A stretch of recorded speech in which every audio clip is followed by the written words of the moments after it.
எல்லோருக்கும் வணக்கம். பாரதிய ஜனதா கட்சியினுடைய வலையில் வீழ்ந்து விட்டார்களா இபிஎஸ், ஓபிஎஸ் இருவருமே? இந்த ஈரோடு இடைத்தேர்தலுக்கான இந்த ஏற்பாடுகள் ஒருவேளை தொடருமா? தொண்டர்களால ஒரு தலைமை தேர்ந்தெடுக்கப்படுகிற வரை தொடருமா? நீங்க உச்ச நீதிமன்றத்துல இது குறித்த தீர்ப்புல அவைத்தலைவர் தமிழ் மகன் உசேன் அவர் பொதுக்குழுவுல கருத்து கேட்டு யாருக்கு பெரும்பான்மை ஆதரவுகள் இருக்கிறதோ அந்த அடிப்படையில அவர் அதை தேர்தல் ஆணையத்துக்கு பரிந்துரை செய்யணும் என்று சொல்றாங்க. பொதுக்குழு உறுப்பினர்கள் எல்லோருமே தமிழ் மகன் உசேனுக்கு 2 அங்கீகாரத்தை கொடுக்கிறாங்க. ஒன்று, ஏ ஃபார்ம் பி ஃபார்ம்ல அவர் கையெழுத்திடலாம் என்பது. ஆனா அந்த உச்ச நீதிமன்றம் சொல்லல. அடுத்து, தேர்தல் ஆணையத்துக்கு தென்னரசு அவர்களை வேட்பாளராக முன்மொழியலாம் என்பது. இப்ப இதனுடைய விளக்கம் பார்த்தீங்கன்னா, அப்ப எடப்பாடி பழனிசாமி அவர்களை இடைக்கால பொதுச் செயலாளராக தேர்தல் ஆணையம் அங்கீகரிக்கல. ஓபிஎஸ் அவர்களையும் ஒருங்கிணைப்பாளராக அங்கீகரிக்கல. இபிஎஸ் அவர்களையும் எடப்பாடி பழனிசாமியையும் இணை ஒருங்கிணைப்பாளராக அங்கீகரிக்கிறார். அப்ப இவங்க எல்லோருக்குமே அந்த பதவிகள் இல்லை. அது குறித்த தீர்ப்பு ஒத்தி வைக்கப்பட்டிருக்கு. அந்த தீர்ப்புல தான் தெரியும் இவர் இடைக்கால பொதுச் செயலாளரா, இணை ஒருங்கிணைப்பாளரா எடப்பாடி பழனிசாமி, அதே போல ஒருங்கிணைப்பாளராக ஓபிஎஸ் தொடர்கிறாரா என்பது அப்பதான் தெரியும். ஆனா பல வழக்குகள்ல பார்த்தீங்கன்னா, இப்ப அம்மா அவர்கள் அந்த சம்பந்தப்பட்ட அந்த சொத்து குவிப்பு வழக்குல கூட கர்நாடகா உயர்நீதிமன்றத்தில் ஒரு தீர்ப்பு கொடுத்தாங்க. 2014, 15 அந்த நீதியரசர் குமாரசாமி தீர்ப்பு கொடுத்தார். ஆனா 2017 வரைக்கும் உச்ச நீதிமன்றம் அது குறித்த தீர்ப்பு சொல்லல. 1.5 வருஷத்துக்கு மேல உச்ச நீதிமன்றத்துல குறைந்தது ஓராண்டு காலம் உச்ச நீதிமன்றத்துல தீர்ப்பு ஒத்தி வைக்கப்பட்டு நிலுவையில் இருந்தது. ஒருவேளை அதே போல இந்த பொதுக்குழு கூட்டியது, ஓபிஎஸ்ஐ நீக்கியது, இடைக்கால பொதுச் செயலாளர் ஒற்றை தலைமையாக எடப்பாடி பழனிசாமி உருவெடுப்பது, இது குறித்த அந்த வழக்குல இப்ப தீர்ப்பு ஒத்தி வைத்திருக்கிறாங்க. ஆனால் இன்னும் ஒரு 14 மாதங்கள்ல நாடாளுமன்றத்துக்கு தேர்தல் வர இருக்கு. அப்ப பாரதிய ஜனதா கட்சி என்ன செய்வாங்க நினைப்பாங்க? இந்த ஒருவேளை உச்ச நீதிமன்றத்தில் இந்த தீர்ப்பு ஒரு 14 மாதங்களுக்கு வரலன்னா, இன்றைக்கு தமிழ் மகன் உசேனுக்கு பொதுக்குழு அங்கீகாரம் கொடுத்திருக்கு, தேர்தல் ஆணையம் அங்கீகாரம் கொடுத்திருக்கு, உச்ச நீதிமன்றம் அங்கீகாரம் கொடுத்திருக்குது. அப்ப அவரே தொடரலாமே. அவருடைய தலைமையில எல்லோருமே ஒன்றிணையலாமே. நீக்கப்பட்ட அனைவரும் ஒருங்கிணைந்து ஒன்றுபட்ட அதிமுக உருவாக்கப்பட்டு தொண்டர்களால ஒரு தலைமை தேர்ந்தெடுக்கப்படுகிற வரை தமிழ் மகன் உசேனுடைய தலைமையிலேயே அவரை அவை தலைவராக கொண்டு ஏ ஃபார்ம் பி ஃபார்ம்ல அவரே கையெழுத்து போடுகிற வகையில தேர்தல் ஆணையத்துல வருகிற நாடாளுமன்ற தேர்தலையும் கூட அதிமுக சந்திக்கலாம். எல்லோரும் ஒருங்கிணைந்து பயணிக்கலாம். ஏன்னா பல வழக்குகள்ல எல்லோருக்குமே ஓரளவுக்கு ஏதேனும் ஒரு சிவில் வழக்குகள்ல தொடர்புகள் இருந்திருக்கும். நம்ம ஒரு நீதிமன்றத்தை அணுகணும்னா உடனே டெம்பரவரி இன்ட்ரீம் இன்ஜெக்ஷன் இல்ல ஒரு ஸ்டே ஆர்டர்னு கொடுப்பாங்க. அது நோட்டீஸ் பீரியட் வரைக்கும் இல்ல ஒரு 30 நாளைக்கு 15 நாளைக்குன்னு கொடுப்பாங்க. அடுத்த வாய்தா வரும்போது பாத்தீங்கன்னா அது அப்படியே இன்னும் 2 வாய்தாக்குன்னு ஒரு வாய்தாக்குன்னு தள்ளுவாங்க. அப்புறம் பாத்தீங்கன்னா அந்த வழக்கு முடிகிற வரை அப்படின்னு செய்வாங்க. அப்ப இந்த இடைக்கால ஏற்பாடு என்பது ஒருவேளை அடுத்த நாடாளுமன்ற தேர்தல் முடிகிற வரை தொடர்வதற்கு வாய்ப்புகள் இருக்கு. இது பல பேர் எடப்பாடி பழனிசாமி அவர்கள் தரப்புல இருக்கிறவங்க இல்ல இது என்ன புதுசா இருக்குது, கற்பனையா இருக்குதுன்னு நினைக்கலாம். நீங்க சசிகலா அவர்கள் இது போலதானே, சசிகலா அவர்கள்ட்ட இருந்து அப்புறம் இன்னொரு பல பேர் என்ன நினைக்கலாம்னா, தமிழ் மகன் உசேன் எடப்பாடி பழனிசாமி அவர்கள் கட்டுப்பாட்டுல தானே இருக்காரு, இவர் நீட் நேரத்துல கையெழுத்து போடுவாரு, எடப்பாடி பழனிசாமி சொல்றத கேட்பாருன்னு. இப்படித்தானே சசிகலாவும் எடப்பாடி பழனிசாமியை நம்பினாங்க. இப்படித்தானே சசிகலாவும் எடப்பாடி அன்றைக்கும் எல்லா அதிமுக தொண்டர்களும் சசிகலா கட்டுப்பாட்டுல எடப்பாடி பழனிசாமி செயல்படுவார். அவர் அந்த டேபிளுக்கு அடியில எப்படி குனிந்தார், விழுந்தார், நிமிர்ந்தார், எழுந்தார், அதற்கு அப்புறம் பாத்தீங்கன்னா அவருடைய செயல்பாடு எல்லாம் எப்படி இருந்தது. அப்ப இது யாருக்கு வேணாலும் நடக்கலாம்ல. அடுத்து பாரதிய ஜனதா கட்சியை பொறுத்த வரைக்கும் என்றைக்குமே தந்திரமாக காய் நகர்த்துகிறவர். அப்ப அவர்கள் தந்திரமா காய் நகர்த்தி தமிழ் மகன் உசேன் தலைமையிலேயே இதை நாடாளுமன்ற தேர்தல் வரை வளர்த்து கொண்டு போலாம். சொல்ல முடியாது, இடையில கொடநாடு வழக்குலையோ இல்ல நெடுஞ்சாலைத்துறை ஊழல் வழக்குகள்லையோ எடப்பாடி பழனிசாமிக்கு ஏதேனும் சிக்கல் வந்தா, ஓ பன்னீர்செல்வத்துக்கு ஏதேனும் சிக்கல் வந்தா, ஓ பன்னீர்செல்வம் அவரோட கதை முடிஞ்சது. இனி அவருக்கு பெருசா ஒரு தலைமை பொறுப்புக்கு அவருக்கு ஒரு ஏற்றுக்கொள்ளுகிற வகையில பெருசா இல்லை. ஏன்னா அவர் இப்பவே அறிக்கையெல்லாம் அவர் பையனை வச்சுதான் விடுறாரு. ஏன் தர்ம யுத்தம் நடத்தணுங்கிறது யார் பதில் சொல்றான்னா ஓபிஎஸ் இல்ல, அவர் பையன். ஆனா இவர் தர்ம யுத்தம் நடத்துற பொழுது ஒரு குடும்பத்தின் பிடியிலிருந்து அதிமுக கட்சியை மீட்போம், வாரிசு அரசியலை ஒழிப்போம், இதுதான் அவர் கோஷம் விட்டாரு. இப்ப இவரு ஒரு பையன் நாடாளுமன்ற உறுப்பினர், ஒரு பையன் கட்சியில இவர் சார்பா அவர் தான் செயல்படுறாரு. அவருக்கு சட்டமன்ற உறுப்பினருக்கு வர முயற்சி செய்யறாரு. அப்ப இவர் தான் ஒரு குடும்பத்தின் பிடியில் இந்த இயக்கம் சென்று விடக்கூடாதுன்னு குரல் கொடுத்தவர். இப்ப அதனால அவருக்கு இனி பெரிய வாய்ப்புகள் இல்லை. அப்ப பாரதிய ஜனதா கட்சி எடப்பாடி பழனிசாமி அவர்களை புகழ்வதை போல புகழ்ந்து அவரோடு ஒற்றுமையாக சமாதானம் பேசுவதை போல பேசி இபிஎஸ் ஓபிஎஸ் இரண்டு பேருக்கும் இணைப்பது போல ஒரு பேச்சுவார்த்தையை நடத்தி இரட்டலை சின்னம் முடங்காமல் காப்பாற்றுகிறோம் என்பது போல ஒரு நாடகத்தை நடத்தி சாதுரியமாக சகுனி வேலை பார்த்து அதிமுகவுல எடப்பாடி பழனிசாமி அவர்களை அப்புறப்படுத்தி விட்டார்கள் தலைமை பொறுப்புல இருந்து என்பது. இது ஒருவேளை சாத்தியம் இல்லாம கூட போலாம். ஆனா இதற்கு ஒரு வாய்ப்பு இருக்கு. இந்த வாய்ப்பை முழுமையாக நம்ம இல்லைன்னு ஒதுக்கிட முடியாது. ஏன்னா ஈரோடு இடைத்தேர்தல் வருகிற பொழுது நான் தான் முதல்ல சொன்னேன், ஒரு பொதுவான ஒரு வேட்பாளர் போட்டியிடுவதற்கு வாய்ப்புகள் இருக்குது. பல பேர் அந்த நேரத்தில் அது நானாக இருக்கலாம்னு சொன்னாங்க. பட் நான் சொன்ன கருத்துங்கிறது எல்லோரும் ஒருங்கிணைந்து ஒன்றுபட்ட அதிமுகவாக ஒரு பொது வேட்பாளர் நிறுத்தப்படணும் அப்படிங்கிற கோரிக்கையை சொன்னோம். அது வெற்றி அடைஞ்சது. சசிகலா அவர்கள் பொதுச் செயலராக நியமிக்கப்பட்ட பொழுது பொதுக்குழுவால அது தவறு என்று சொன்னேன். அதுதான் நடந்தது. பொதுக்குழுவால தலைமை, இரட்டை தலைமை என்கிற பொழுது இல்லை இது தவறு, இது போல நம்ம செயல்பட முடியாதுன்னு சொன்னேன். அதுதான் நடந்தது. ஒற்றை வாக்கு இரட்டை தலைமைன்னு சொன்னாங்க, இல்லை இது தவறு அப்படின்னு சொன்னோம். அதுதான் நடந்தது.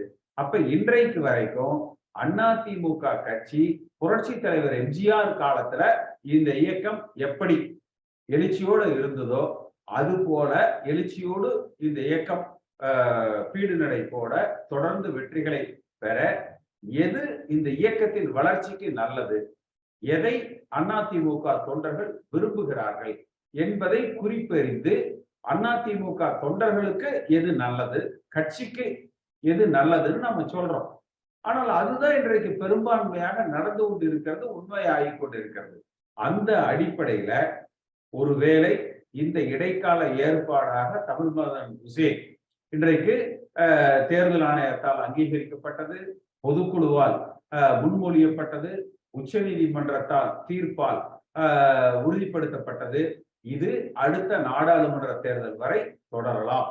எடப்பாடி பழனிசாமி என்பவர் ஒரு சாதாரண பொதுக்குழு உறுப்பினர், ஓ பன்னீர்செல்வம் என்பவர் ஒரு சாதாரண பொதுக்குழு உறுப்பினர் என்கிற அடிப்படையில இப்ப நம்ம தொண்டர்களால ஒரு தேர்தலை நடத்தலாம். முடிஞ்சா இந்த ஆண்டு இறுதிக்குள்ள நடத்தலாம், அல்லது வருகிற ஆண்டுல நாடாளுமன்ற தேர்தலை சந்தித்து 40லும் நாம் வெற்றி பெற்று அதற்கு பின்னால தொண்டர்களால ஒரு தலைமையை தேர்ந்தெடுக்கலாம்.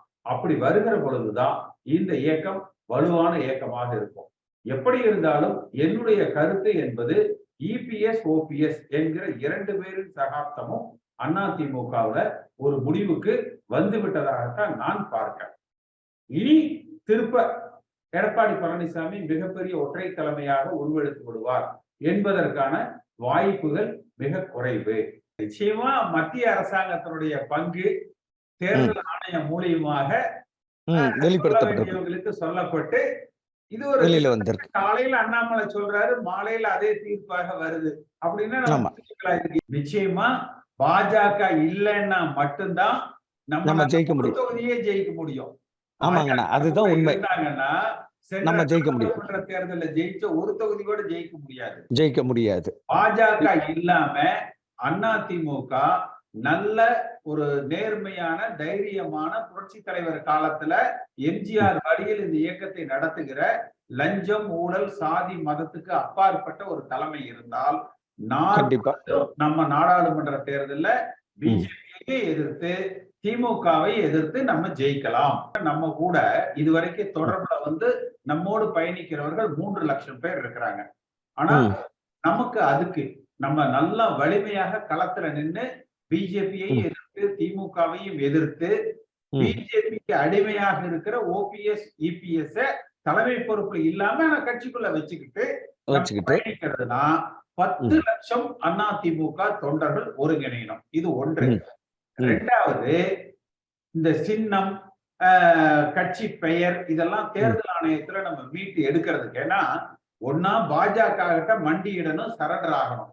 அப்படி இல்லாமல் சட்டப்பூர்வமாக நம்ம போராடி வெற்றி பெறணும்னா தமிழ்நாடு முழுக்க புரட்சி தலைவர் எம்ஜிஆர் மீதும் அம்மா மீதும் அதிமுக கட்சி மீதும் விசுவாசம் இருக்கிற ஒரு 1 லட்சம் அதிமுக தொண்டர்கள் ஒருங்கிணைந்து அந்தந்த பகுதியில ஆளுக்கு ஒரு 100 பேர் அதிமுக தொண்டர்கள் அவங்களை அடையாளப்படுத்தி தேர்தல் ஆணையத்துக்கு நம்ம ஒரு அபிடவிட் தயார் செய்து 1 லட்சம் பேர் ஆளுக்கு 100 பேர் எடுத்தீங்கன்னா 1 கோடி பேர் ஆயிடுது. அப்போ 1 கோடி அதிமுக தொண்டர்கள்ல குறைந்தது 1 கோடி அதிமுக தொண்டர்கள் நாங்க இந்த மாதிரி இந்த இயக்கத்தை நாங்க தொண்டர்களால தலைமையேற்று நாங்க நடத்துறோம் என்று நம்ம கொடுத்தோம்னா அந்த சின்னம் கிடைக்கப்பட்டு விடும்.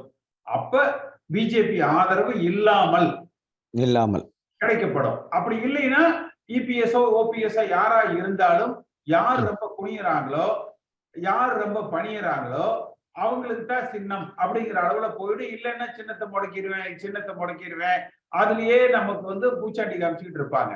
அதனால இன்றைய தேவை அப்படிங்கிறது 1 லட்சம் அதிமுக தொண்டர்கள் ஒருங்கிணைந்து ஆளுக்கு ஒரு 100 பேர் 1 கோடி பேர் நம்ம கையொப்ப விட்டு தேர்தல் ஆணையத்துக்கு கொடுத்தால் நிச்சயமா நாம் அதுல வெற்றி பெறலாம்.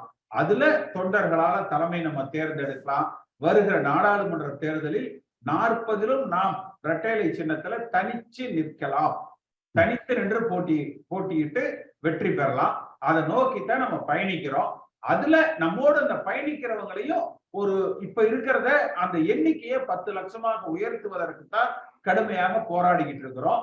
இந்த ஈரோடு இடைத்தேர்தல் முடிந்ததற்கு பிறகு நிச்சயமா இந்த உச்ச நீதிமன்றம் என்ன தீர்ப்பு சொல்றாங்க, ஏன்னா வந்தா மே மாசம் வெக்கேஷன் வரும் கோர்ட்டுக்கு, முன்னால உச்ச நீதிமன்றம் அந்த தீர்ப்பு கொடுக்கணும். அப்படி கொடுக்கலன்னா நாடாளுமன்ற தேர்தல் முடிஞ்சுதான். நம்ம வந்து அந்த நேரத்துல நம்ம ஒரு நிலைப்பாடு எடுத்து ஒருங்கிணைக்கலாம். அவங்க மேல இருக்கிற அந்த வழக்கெல்லாம் லஞ்சம் ஊழல் டெண்டரு இதெல்லாம் வந்து வரும் இல்ல, வருமான வரித்துறை என்போர்ஸ்மெண்ட் டைரக்டரேட் சிபிஐ இதெல்லாம் வரும் இல்ல. அப்ப அவங்க குடும்பத்தை காப்பாற்றணும் இல்ல, அவங்க தப்பிக்கணும், கூட கட்சிக்கு அவங்களே தலைமையா இருக்கணும். இவ்வளவுதான் அவங்க பாக்குறது. அதாவது அவங்க தப்பிச்சுக்கணும், அதனால பிஜேபியோட அனுசரணையா இருந்துக்கணும். கூடவே அதிமுக தலைமை அவங்க கையில இருக்கணும். அப்பதான் பிஜேபி மதிப்பான். அவங்க கையில தலைமை இல்லைன்னா அப்புறம் அவங்கள எப்படி மதிப்பான்? இதைத்தான் வேண்டான்னு நான் 2017 சொன்ன உடனே என்ன கட்சி விட்டு நீக்கிறேன்னு அறிவிச்சாங்க. 2 பேரும் ஒன்னா கையெழுத்து போட்டு அறிவிச்சாங்க. அன்னைக்கே சொன்னேன், ஓபிஎஸ் இன்னும் அடுத்து நீக்க போறாங்கயா அப்படின்னு சொல்லி உங்களுக்கு தேதி போடாம உங்களுக்கு நீக்கல் கடிதம் ரெடியா இருக்குன்னு சொன்னேன். அதுதான் நடந்தது. அம்மா காலத்துல பாத்தீங்கன்னா ஆரம் வீரப்பன், காளிமுத்து, பொன்னையன், பிஹெச் பாண்டியன் எல்லாமே அந்த உட்கட்சி பிரச்சனைகள் நிறைய எதிராக இருந்தாங்க. அணியெல்லாம் பிரிஞ்சுது. ஆனா அதுக்கப்புறம் அம்மாவை எதிர்த்தவங்களை கூட ஆரம் வீரப்பனை கூட அதே அமைச்சரவையில சேர்த்தி அமைச்சராக்கி கட்சியை ஒன்றாக, கட்சி சிதறடிக்காம ஒன்னா ரெட்டல அதிமுக எம்ஜிஆரோட இருந்து எல்லாரும் நம்ம கூட இருக்கணும்னு நினைச்சாங்க.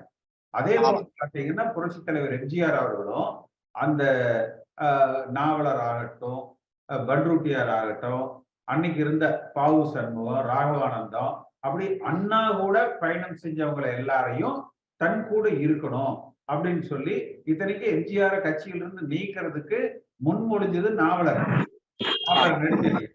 ஆனா அவரையே வந்து அதிமுகவுக்கு அவர் வச்சிருந்தார். அந்த மாதிரி எடப்பாடி பழனிசாமி ஆட்சியில யாருமே குறை சொல்ல, கட்சியை நடத்துறதுல கட்சியை ஒன்னா எல்லாரையும் அனுசரிச்சு ஒற்றுமைப்படுத்தி கொண்டு போகாம விட்டுட்டார். நம்ம வந்து கூட ஏன் இவங்களை வச்சீங்கன்னு யாரையும் சொல்லல. யார் இப்ப இவங்க 2 பேரும் கையெழுத்து போட்டு நீக்கினவங்க மட்டும் 1.5 லட்சம் பேர் இருப்பாங்க. எடப்பாடி பழனிசாமியும் ஓ பன்னீர்செல்வமும் கட்சி விட்டு நீக்கினவங்க மட்டும் 1.5 லட்சம் பேர் இருப்பாங்க. ஒரு ஆளுக்கு அவன் குடும்பம், சொந்த பந்தம் 10 ஓட்டு இருக்குமா? 1.5 லட்சம் பேருக்கு ஆளுக்கு 10 ஓட்டு போட்டீங்கன்னா 15 லட்சம் ஓட்டு ஆச்சா? அது உழுது போன தடவை நம்ம ஆட்சி அமைச்சிருக்கலாமே. அந்த அனுசரிச்சு போற தன்மை இல்ல. ஏன்னா இவருக்கு முன்னாலேயே கட்சியில இருந்தவங்க பல பேர் இருக்கிறாங்க. அப்போ நீங்க வந்து உங்களுக்கு ஒருத்தர் போட்டியா வந்துருவாங்க, இல்ல உங்களை விட மற்றவங்க பிரபலியமா இருக்கிறாங்க, அதனால இவங்களை வந்து ஒதுக்கிடணும், ஒழிச்சு கட்டிடணும் அப்படிங்கிற கட்சிக்கு உள்ள அனுசரிச்சு போகாததுனாலதான் இந்த கட்சி சிரமத்துக்கு போச்சு. 2வது, இப்ப பொதுச் செயலர் தேர்தல் நடத்துறேன் ஒற்றை தலைமையினார், அது ரொம்ப சரி. ஆனா 10 மாவட்ட செயலர் முன்மொழியணும், 10 மாவட்ட செயலர் வழிமொழியணும், 10 வருஷம் தலைமை கழகத்துல பொறுப்புல இருக்கணும். இதெல்லாம் வந்து எம்ஜிஆர் காலத்துல இல்ல. யாரு வேணாலும் நிக்கலாம், நீ யாரு வேணாலும் நில்லுங்கப்பான்னு சொன்னாலே, ஆனா நீங்களே இருக்கணும் அப்படின்னு சொல்லிட்டு போயிடுவான். யாரு நிக்க கூடாது, நான் தான் நிப்பேன்னா 4 பேர் ஏன் நீ தான் நிக்கிறியா, நான் நிக்க கூடாதா அப்படிங்கிற அந்த கேள்வி வரும். அதனால குறை சொல்ற யாருமே ஆட்சி திமுக ஆட்சியா அதிமுக ஆட்சியானா அதிமுக ஆட்சி பரவாயில்ல. எடப்பாடி பழனிசாமியே ஸ்டாலினோட நல்லா பண்ணாரு. ஆனா கட்சிய எம்ஜிஆர் மாதிரி நடத்தினாரா, அம்மா மாதிரி நடத்தினாரான்னா இவர் இன்னொரு எம்ஜிஆர் ஆகணுங்கிறது இல்ல, இன்னொரு அம்மா ஆகணுங்கிறது இல்ல, எல்லாரையும் அனுசரிச்சு ஒண்ணு மண்ணா கொண்டு போறதுல அவர் தவற விட்டுட்டார் அப்படிங்கிறது தான். அடுத்து ஓபிஎஸ் எந்த அளவுக்கு பாஜகவுக்கு அடிமையா இருந்தாரோ அதே அளவுக்கு எடப்பாடியும் இருக்கிறார். இன்னைக்கு கூட இப்ப ஈரோடுல பார்த்தீங்கன்னா பாஜக இல்லைன்னா தனிச்சு நம்ம ஜெயிக்கலாம். ஈரோட்ல பெரிய அக்ரஹாரம்னு ஒரு ஏரியா இருக்குது, 40,000 முஸ்லிம் ஓட்டு அங்க இருக்கு. நீங்க பாஜக கூட்டணி இருக்கிறதுனால ஒரு 25,000 பேர் அதுல நமக்கு ஓட்டு போடுறதுக்கு யோசிப்பான். பாஜக இல்லைங்க, நமக்கு சண்டை வேண்டாம், ஆனா அவங்களை ரொம்ப ஒண்ணு மண்ணா புழங்கிக்கணுங்கிற அவசியம் கிடையாது. அண்ணாமலை வந்து நமக்கு அறிவுரை சொல்லணுமா என்ன? அவர் என்ன போன வருஷம் வரைக்கும் போலீஸ் ஆபீசரா இருந்தாலும் தானே, என்ன அரசியல் தெரியும்? அண்ணாமலை வந்து அறிவுரை சொல்லி கேட்டு நம்ம அண்ணாமலை வந்து நான் பஞ்சாயத்து பண்ணி 2 பேரையும் ஒண்ணா சேர்த்து வச்சுட்டேன் அப்படிங்கிற பேரு வந்தா நம்மளுக்கு வந்து ஜனங்க எப்படி நம்மளை மதிப்பாங்க? இதெல்லாம் தான் அந்த கட்சிக்கு உள்ள அனுசரிச்சு போற அந்த தன்மை இல்ல அப்படிங்கறத தவிர அரசாங்கத்துல ஸ்டாலினை விட அவர் நல்லா நடத்தினார், அதுல எந்த குறைபாடும் இல்ல. பிஜேபி சிறுபான்மையினர் ஓட்டெல்லாம் நம்மளுக்கு போயிடுது, முஸ்லிம் கிறிஸ்டியன் அந்த மாதிரியான ஓட்டெல்லாம் 15-20% அதுல அட்லீஸ்ட் நமக்கு ஒரு 10% வந்துட்டு இருந்தது அப்படியே வெளியே போயிடுது. இடைத்தேர்தல் முடியட்டும், நிச்சயமா கட்சி ஒன்றுபடுத்தி வலிமையா நம்ம கொண்டு போலாம். அது கொஞ்சம் டைம் எடுக்குது, அவ்வளவுதான். நிச்சயமா ஒன்றுபட்ட அதிமுகவை உருவாக்குவதற்கு, பாஜக இல்லாம திமுகவை தேர்தலில் தோற்கடிப்பதற்கு, தேவைப்பட்டால் பாஜகவையும் எதிர்த்து நின்று தோற்கடிக்கிற மாதிரி எப்படி 2014 மோடியா லேடியா என்று நாடாளுமன்ற தேர்தல் எதிர்கொண்டாங்களோ, 2016 சட்டமன்ற தேர்தலில் தனித்து நின்று ஆட்சி அமைச்சோமோ, அந்த வழியில ஒன்றுபட்ட அதிமுகவாக தொண்டர்களால் உருவாக்கப்பட்ட ஒரு தலைமையில லஞ்சம், ஊழல், சாதி, மதம் இதுக்கு அப்பாற்பட்டு புரட்சி தலைவர் எம்ஜிஆர் வழியில பயணிக்கிற அதிமுகவை நம்ம உருவாக்குவோம். என்னுடைய மனப்பூர்வமான நன்றி. இந்த காணொளியை காணும் தமிழ் உள்ளங்களுக்கு ஒரு அன்பான வேண்டுகோள். சேனலை சப்ஸ்கிரைப் பண்ணிட்டீங்களா? பண்ணலனா மறக்காம சப்ஸ்கிரைப் பண்ணுங்க. சப்ஸ்கிரைப் பட்டனையும் பெல் ஐக்கனையும் உடனடியாக கிளிக் பண்ணுங்க. உங்கள் அன்பும் ஆதரவும் என்றைக்கும் எங்களுக்கு தேவை. நன்றி.